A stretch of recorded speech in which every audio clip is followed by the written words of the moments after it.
It is a word we hear from our very first day, and a word that is echoed through every day after that.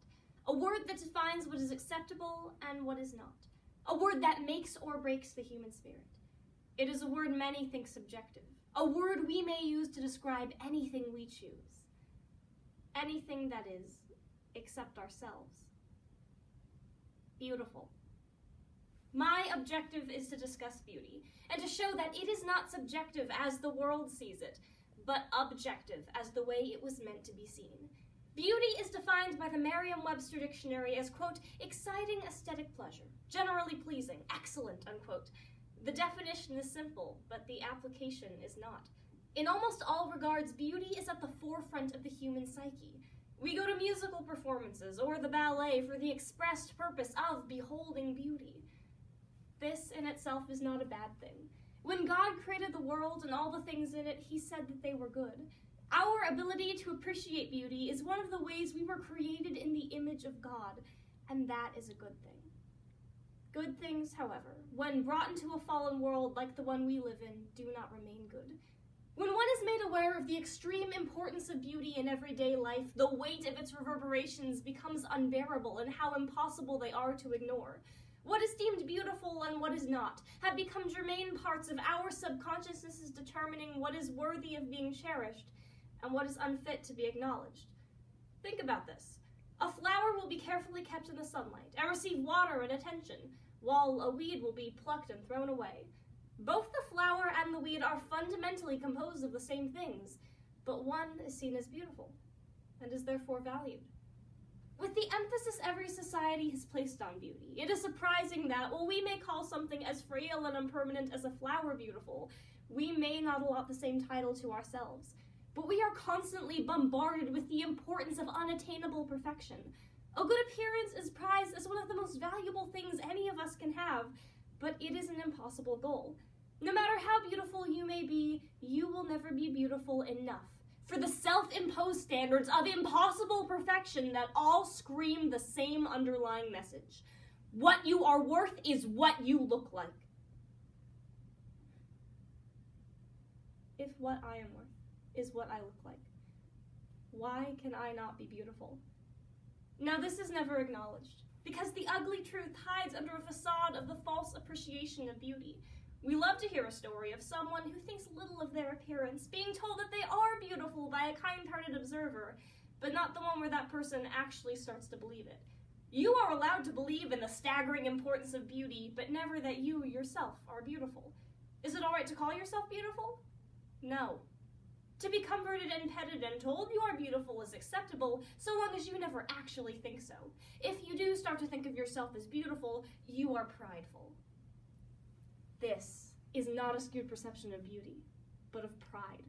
Contrary to what most may think, pride is not something that can occur in the objective appreciation of oneself. C.S. Lewis defined this idea of what pride is and what it is not when he wrote, quote, pleasure in being praised is not pride. The trouble begins when you pass from thinking, I have pleased him, to thinking, what a fine person I must be to have done it, unquote. Here, Lewis refers to a pride that is felt when an individual is praised for something they have done well. He declares that it is not prideful to know that the praised accomplishment is worthy of the praise it receives. It is only prideful if the praised individual thinks this accomplishment makes them better than others. Now, if the thing that is praised is not even something the individual accomplished, like their beauty, how can it be prideful to acknowledge it is worthy of the praise it receives?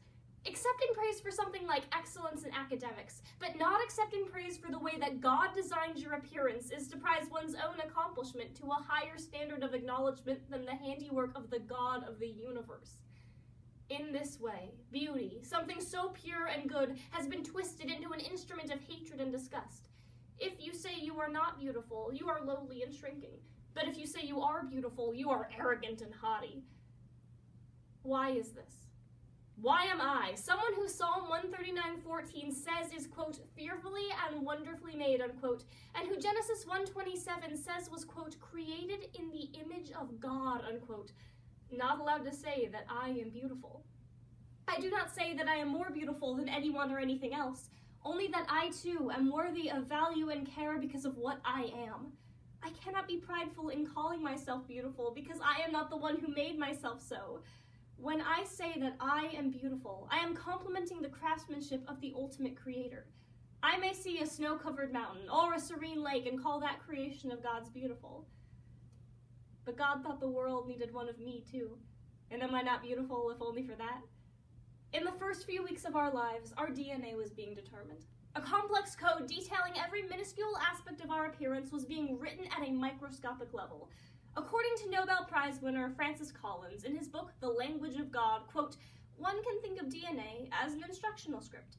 A particular instruction, known as a gene, is made of hundreds or thousands of letters of code." How marvelous and intricate life turns out to be. How aesthetically pleasing and artistically sublime are the components of living things, unquote. Before we even had names, it was decided how tall each of us would be, what color our eyes were, and even how much weight we would be capable of lifting. Every part of us, even the parts we may not like, is intentional. How is that not beautiful? When writing a paper, you will edit out what is not necessary to the main point. How much more precise, then, was the editing done for us? I can accomplish more exactly the way that I am than if I were 5 inches taller and had blue eyes. Why? Because this was the meticulous way that I was crafted. On a credible scientific level, I am perfect, and I am beautiful. The truth is, beauty is not subjective. It is not for me to declare there is a personal truth for what is beautiful, any more than I may say there is a personal truth for the act of murder. Some things are always wrong, and some are always right. Some things are not beautiful, but we are. On a fundamental, indisputable, objective level, we are all of us beautiful and should be able to say so. There may be subjectivity in taste, but not in beauty. In Peter Kreeft's essay, Lewis's Philosophy of Truth, Goodness, and Beauty, he writes, quote, "Beauty is defined by goodness, objectively real goodness, not subjective desire or pleasure or feeling or imagination, all of which should conform to it," unquote. God calls his creation of man very good. Goodness is beauty. Therefore, beauty is objective, and we are beautiful. The kind of beauty we possess on an objective level is not a beauty that can be brought out by any tangible object. Our beauty is too radiant to be so superficial. It is a beauty bestowed on us by our Creator when he made us in his image and when kindness is shown. When even at our inconvenience, we are gracious and loving, that is when we best showcase that beauty. Beauty that is objective. We may say that a person is beautiful solely for their appearance, but that would be another distortion of beauty. The most valuable part of us is our souls. Souls that are eternal and radiant because of him who created them.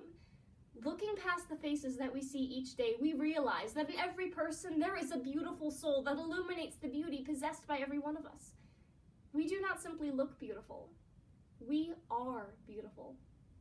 The philosopher Plotinus once stated that, quote, "Bodies are not beautiful through their essential attributes, but things such as virtue are beautiful in themselves," unquote. Virtue is beautiful. Beauty is objective. It does not need to be proved. To think along such lines would be to devalue the concept of beauty as a whole. Beauty is to be accepted by the one who possesses it, each and every one of us, and to be celebrated, not agonized over. Where did we go so wrong in our perception of beauty? Why did it stop being acceptable for someone to call themselves beautiful? We have placed more value on avoiding the judgment of others than we have on appreciating what we have been given. Insecurity has been romanticized for long enough. There is no nobility in denying what you are, and there is no virtue in insisting on what you are not. The only way we can combat this distortion of the truth is by fighting it head on. The definition of beauty we have created must be reset. The mindset we have adopted towards the word beautiful must be switched, and the pedestal on which we have placed our own flawed concept of visual perfection must be destroyed. When you are paid a compliment, say thank you. When you notice something beautiful in someone else, point it out to them. We can only liberate the word beautiful from the negative connotations it has adopted and rise to our calling to truly and unapologetically love ourselves if we share the truth of real beauty with those around us. And if we do that, if we are relentless in the pursuit of what is true and good and beautiful, we will accomplish something no other society has been able to do. We will succeed in the formerly impossible task of making the world truly beautiful, because we ourselves will be that beauty that the world possesses, by loving first and upholding what is right, not because we are concerned with the opinions of others, but because we are not.